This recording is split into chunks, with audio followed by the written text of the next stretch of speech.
name is Jocelyne, and this is my final capstone on femicide. Wikipedia's definition of femicide is a hate crime broadly defined as the intentional killing of women and girls because they are female. Femicide is the sadistic, systematic violation of human rights because they are women.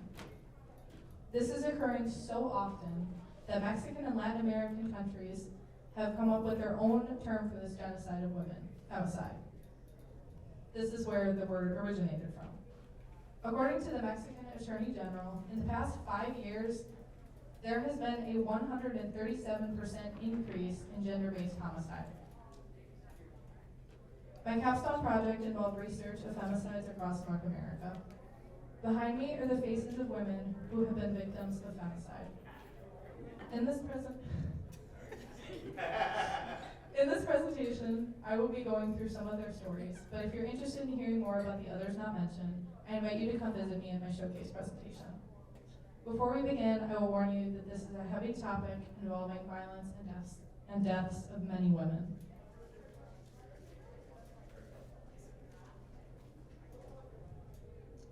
This is Monica Angus. She was last seen on December 13, 1974, walking by herself back towards her home at around 11 p.m. Her body would be found on April 6, 1975, almost 4 months later. She was found on a heavily wooded road.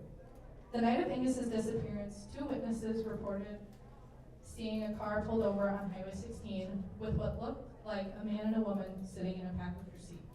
This was assumed to be Monica Angus after she was found.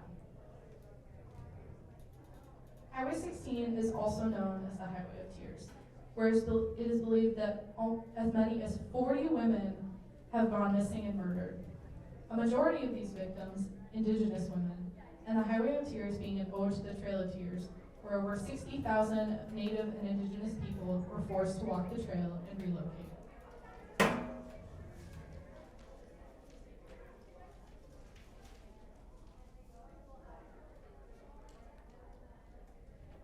On October 6, 1995, 19-year-old college student Lana Patricia Durek went missing after visiting her mother's house in Terrace, British Columbia. The RCMP, the Royal Canadian Mounted Police, believed that she was last seen October 5th at a gas station along Highway 16. While her family says that they believe she was last seen at a friend's house in Terrace. Since 1995, Durek's case has remained open and she has not been seen since. The night of her disappearance, the family organized a search, and suddenly, at the 72-hour mark, police would tell family and the search party to go home. Refusing to leave, the family would find nothing, and the police would never reach out. Sadly, this is how many of these cases end up. The victims' families going without help from the police, ever.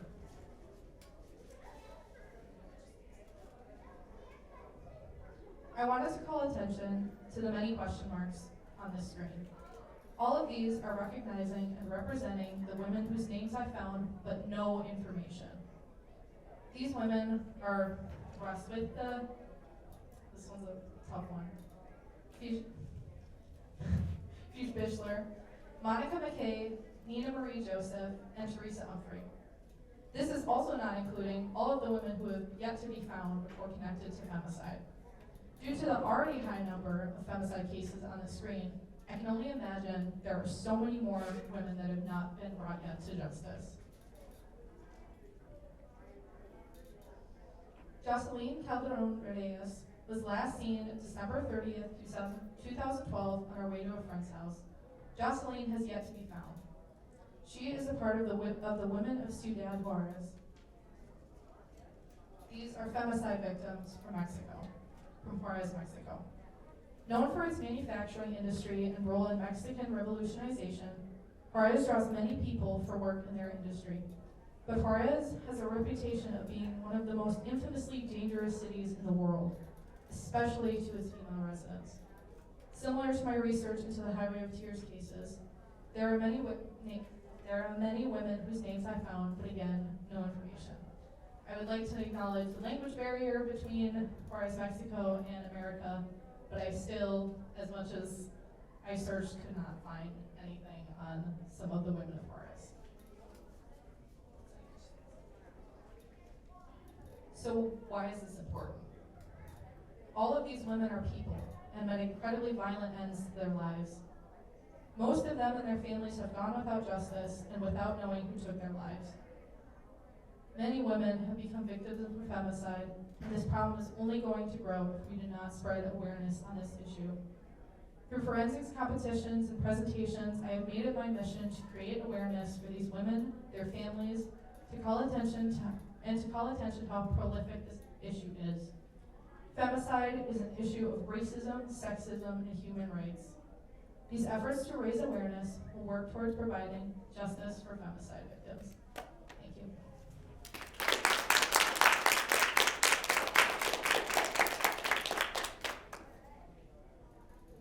Any questions? What first got you interested in this topic? So I actually, over quarantine, I had read I'll Be Gone in the Dark by Michelle McNamara, and I wanted to research a grouping of cases that has not been solved, and this was one of them that I kind of connected two of my previous projects. So my freshman year, I did the history of women's rights, and then my sophomore year, I did forensic science and cold cases, and this was kind of the best of both worlds. And I could research something I'm very interested in, but also represent something bigger than just homicide cases. Declan? Do you know of any femicide victims in Wisconsin that have not been identified? I have actually not researched that, so I'm not sure, but that would be something interesting to look into.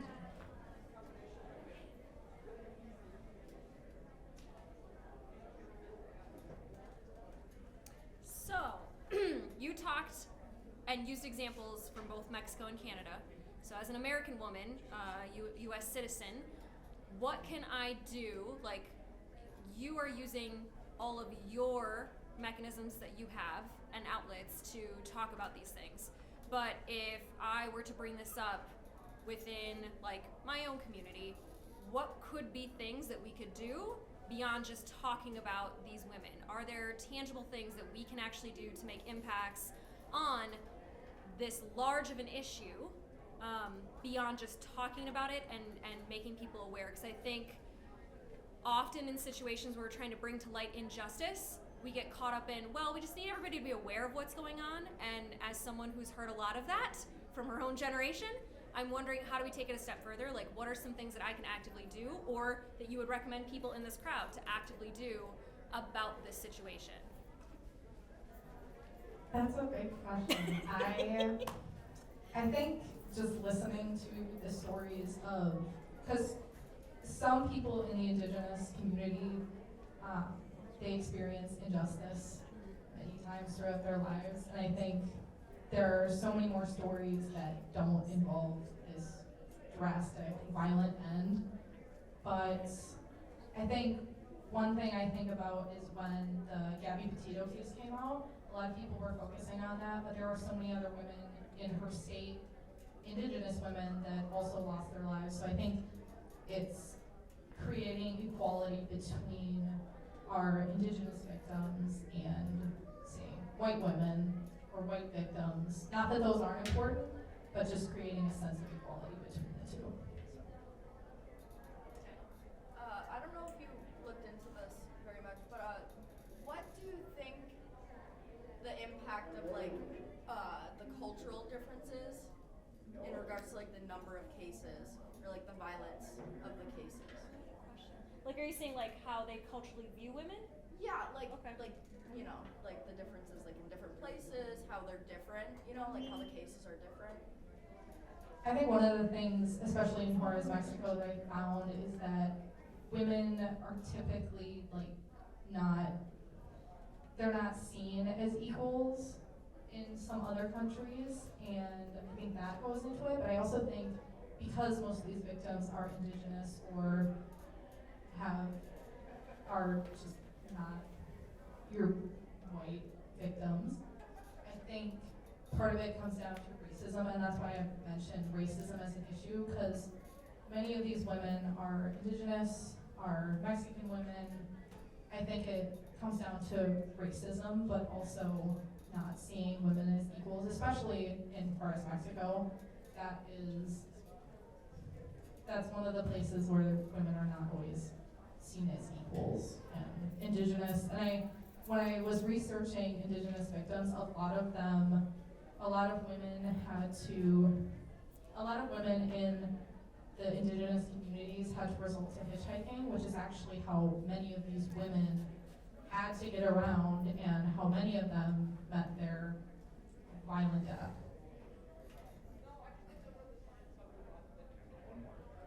One more question? Do you know of any femicide victims that the crime was committed like in daylight, where anybody noticed it but didn't say anything? There's a lot of cases, like I mentioned, with Monica Angus, where there are witnesses, but they don't amount to anything because a lot of these women are hitchhiking at night to get to jobs, to get to wherever, and there's many witnesses, but a lot of them don't come to justice. And there's select cases up here that actually have been solved, thankfully, and those are some of the cases we'll be talking about at my showcase. But a lot of what happens is witnesses will come forward and they'll either be ignored or overlooked, and unfortunately they go unsolved.